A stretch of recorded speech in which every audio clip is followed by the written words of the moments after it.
Hey everyone, today we're going to be taking a look at Stock Rover. This is a really powerful platform for active investors, long-term investors, retirement investors, really anyone who wants to build a portfolio based on a custom strategy and find the best stocks to put in that portfolio.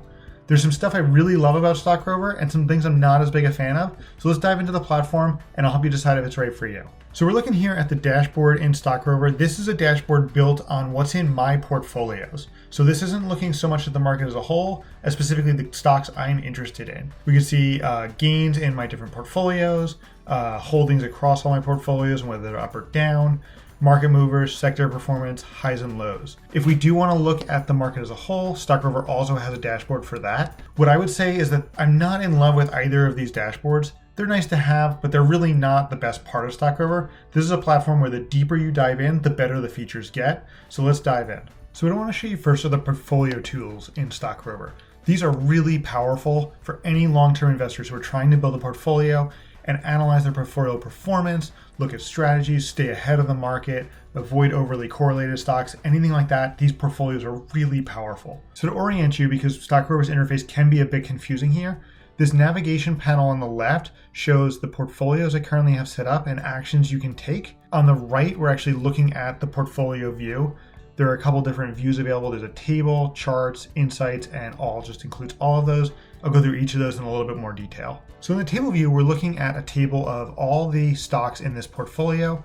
And in this case, we're looking at financial health ratings as the columns across the top. We can sort by any of these columns. We can change the display of the columns, add more, remove some, whatever we want. There's actually a bunch of different views here. So we can look at, for example, fair value analysis in these columns. And again, all of these are customizable. You can also create your own set of columns and save them to this folder. Really nice way to compare stocks in a portfolio, especially if you're using portfolios like Watchlist, which Stock Rover also offers. It's a really good way to kind of dig in, compare stocks head to head, find the best stocks in a sector, and really dive in and find out what fits your strategy and what just doesn't quite make the cut. So in the chart view here, we can actually dive into each of these stocks individually. We're looking at CNH Industrial here. So at the top, there's a technical chart and the bottom is a fundamental chart. What's really nice about these is that you have quite a bit of control over this. You can look at different valuation metrics. There's a bunch of technical metrics built into Stock Rover, even though it's more of a fundamental analysis platform. With these fundamental charts, you can look at everything from like debt to equity ratios, price to book ratios, price to earnings, price to sales, and plot all of that on this chart down here. And then you can also mark events like earnings reports, stock splits, dividends, right on your technical chart. If you want to compare this against a benchmark, it's really easy to throw that in. You can also compare against other stocks that you're interested in investing in to see how two stocks compare on these technical and fundamental charts. And then the Insights panel lets you dig into stocks even more. So this summary is really useful because we can see kind of information about the stock at a glance. Stock Rover will actually automatically issue warnings. In this case, this is a warning for a couple of years in a row of negative sales growth. So really nice to have it call that out because you can avoid certain pitfalls that you might not notice in your analysis, but they could be really important for the future of a stock. As we scroll down, we can see things like fair value. Stock Rover assigns scores on a scale of 0 to 100 for fair value, growth, quality, and investor sentiment. We can also look at earnings estimates, returns versus other stocks in the same industry or across the market as a whole. Again, looking at that in terms of valuation, growth, profitability, and then just details about ratings versus peers. And again, these are custom scores that Stock Rover creates for every stock. So you get a lot of information and also a lot of information that's sort of score-based. So it's really easy to digest. This is one of my favorite things about Stock Rover is that there's so much information in this platform and you can really dig in and grab all of the raw data if you want. But it also boils it down into these star ratings and 0 to 100 scores so that it's pretty easy to look at a stock and get an idea right away of whether it's worth spending more time on or how it stacks up against peers. And so most of the information you need about a stock you can actually find in this Insights panel.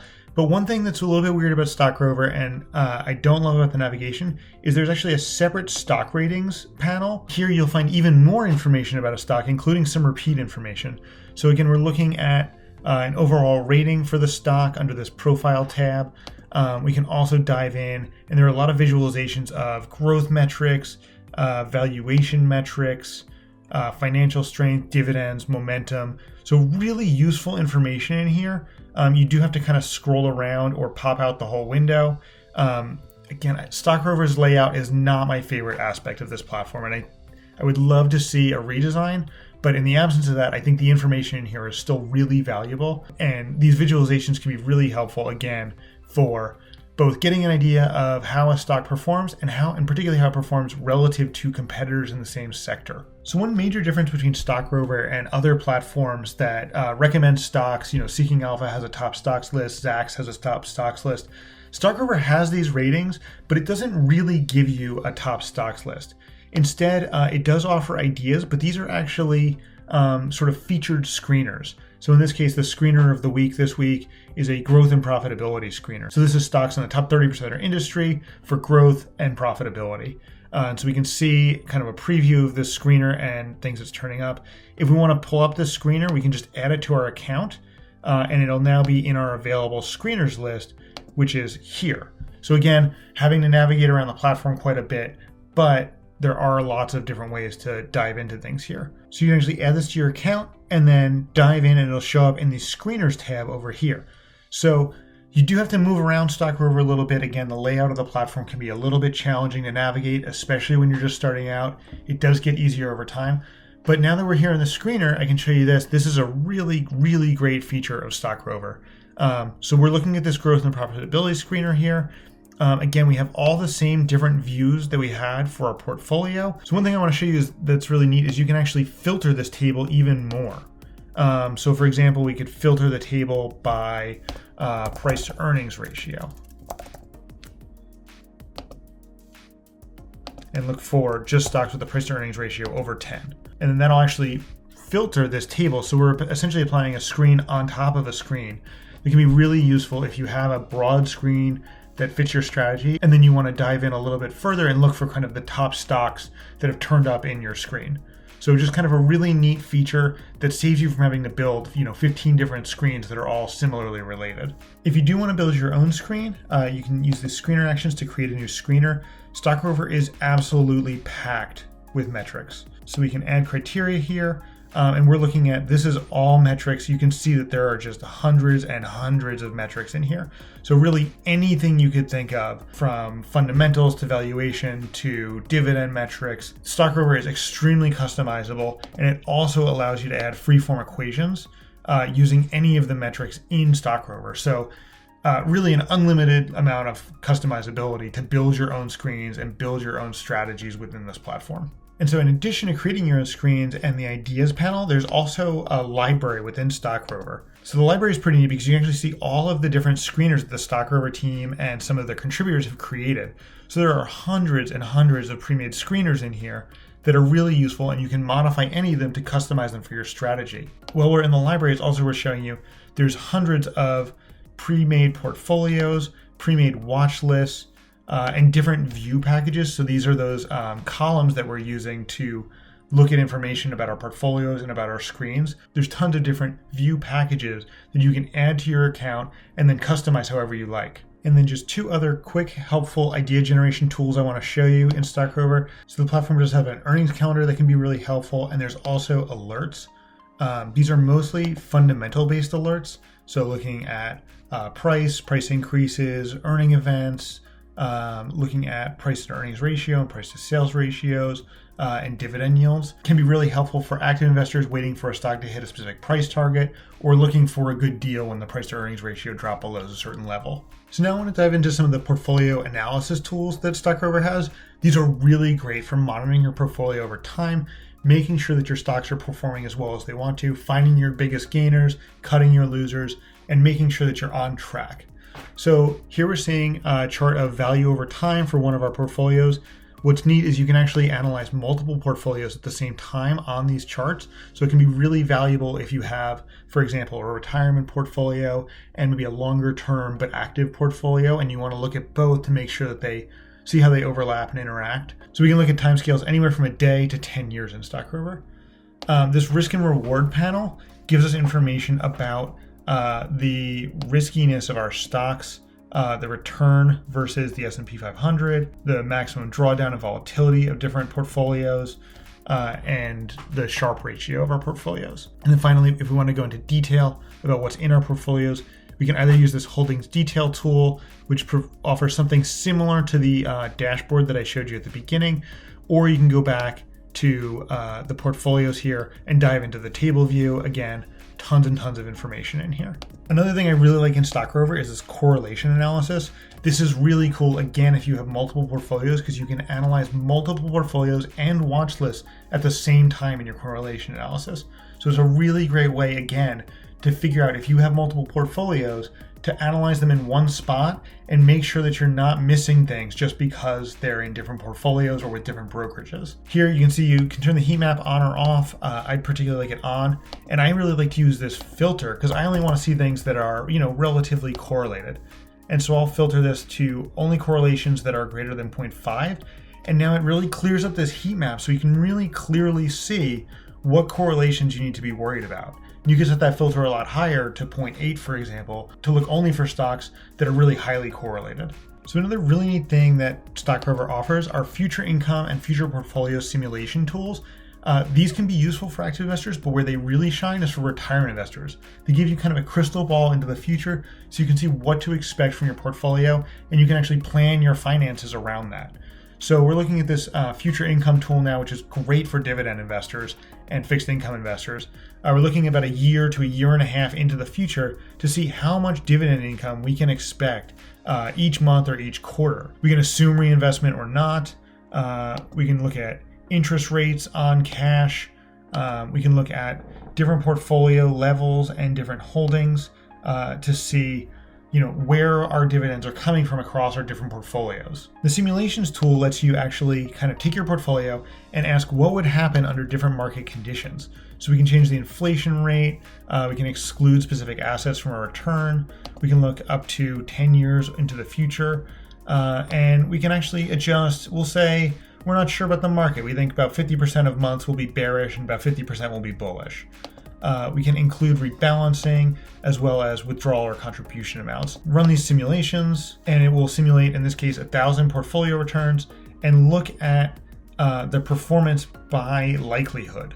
So basically we can see in a 95th percentile case for a portfolio, we ended up with about $3.4 million here. But in a more likely 50th percent scenario case, we're ending up with about $550,000. And so if you're a retirement investor thinking about how much you need to invest for the future and where the market might leave you when you turn 65 or 75, this tool is really cool. It's a really neat way to run a bunch of different simulations and just kind of figure out, okay, where should I be conservative? Where should I be aggressive? How much money do I need to retire? What are different scenarios? And you can play around with all of these different variables and figure out exactly what you need so you're not surprised when you get into your late ages. And then one more thing that goes along with this is the rebalancing tool. So if you need to rebalance your portfolio, Stock Rover can help you with that. You can set your drift tolerance, look at different percentages, or you can set by value. So a couple different ways to do this, and Stock Rover will actually tell you how to rebalance your portfolio, what trades to make, and help you keep your portfolio on track over time. So before we dive into pricing information, there are two major shortcomings of Stock Rover that I want to point out. The first is the platform's layout. As you can see, it's somewhat outdated, it's somewhat crowded. All of these little screens need to be moved around. There's these tabs, there's multiple menus, there's just a lot going on, and it doesn't always feel well organized, and it can be confusing when you have similar data information in different places across the platform. So I'd love to see a redesign from Stock Rover. It's looked this way for a number of years. I haven't heard anything about a redesign. Would love to see that from the platform. So we'd love to see a redesign from Stock Rover. This is not a killer. You can still use the platform effectively, and it gets a little bit easier as you get into it and learn how to use it. But this is an area where Stock Rover could really improve. The second thing I want to call out about Stock Rover is that, and that's surprising to me, is that it doesn't include strategy backtesting tools. So you cannot backtest any of your screens or custom strategies to see how they would have performed over the long term, say 5, 10, 15, 20 years into the past. I think that's a really critical missing feature from Stock Rover that a lot of investors could benefit from. So I really recommend using this with a dedicated backtesting tool. There are a bunch out there that are relatively inexpensive and designed for investors. To give some examples, there's Tradewell and Pi Investing. Okay, so let's dive into Stock Rover's pricing. There are 3 plans as well as a free plan. This is actually a really affordable platform. So the Essentials plan starts at about $80 a year, Premium's $180 a year, and Premium Plus is $280 per year.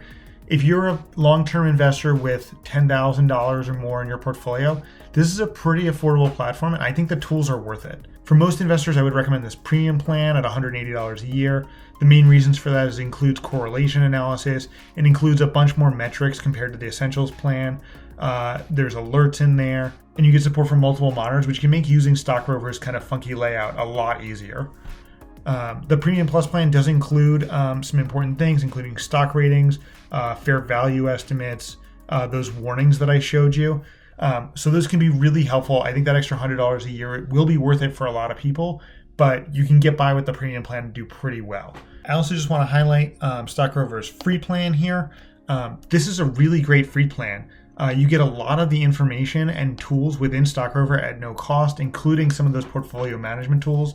What you're going to miss out on are a lot of the 0 to 100 stock ratings, a lot of the ability to run stock correlations, to do future simulations. So you do lose out on some of the really unique features of Stock Rover, but it's still an excellent portfolio management tool. So my overall take on Stock Rover is that it is a great tool for active and long-term investors. It can do a few things better, most notably backtesting and improving the layout. But other than that, it includes a ton of tools, a ton of metrics, a ton of built-in screens.